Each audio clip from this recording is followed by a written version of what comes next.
Yeah, that's right, Cynthia. We were in search today of what safety measures are being put in place for students and for teachers as they get set to return to class across the GTA on Tuesday.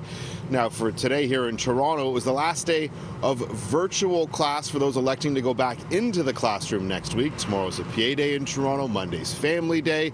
So we reached out to the provincial government. We reached out to Toronto Public Health as well as the TDSB in search of answers.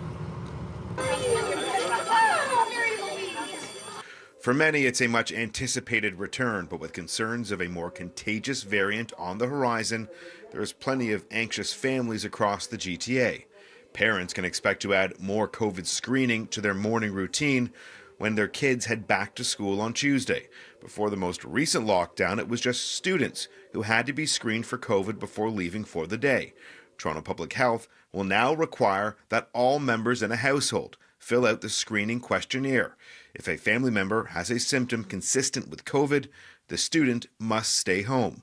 Though several doctors note that self-screening only works if everyone is being honest. It all depends on how seriously families take this, that, if someone in the family is sick with symptoms of COVID, they should act as if it's COVID and those kids are contacts of someone potentially with COVID and just keep them home. When it comes to rapid and asymptomatic testing, there still appears to be a lack of clarity on an actual execution plan. A spokesperson for the TDSB today told CityNews they weren't sure what the plan is for testing. The City of Ottawa already opened its schools, and the provincial government was questioned today about the lack of proactive testing in that city. Why aren't you doing more asymptomatic testing? Why are test kits sitting in a warehouse not being used? I don't understand this. Let me assure you, we have capacity for upwards of 50,000 tests every week, a blend of PCR and the antigen rapid tests. Having the capacity to do something and actually doing it are two different things. We asked Toronto Public Health today what the plan is for rapid and asymptomatic testing.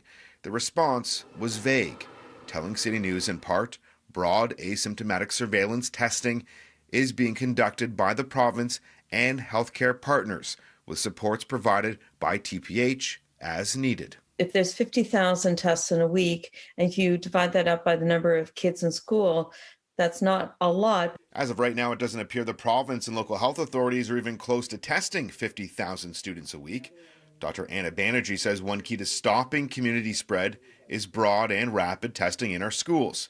With three of the largest school boards set to return this Tuesday, she calls the lack of a public plan around testing students disturbing.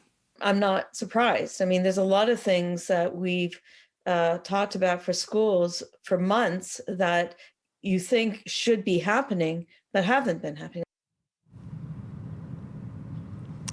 Parents with students in TDSB schools received an email earlier today. When it comes to testing, the board says it will let families know more once the board knows more.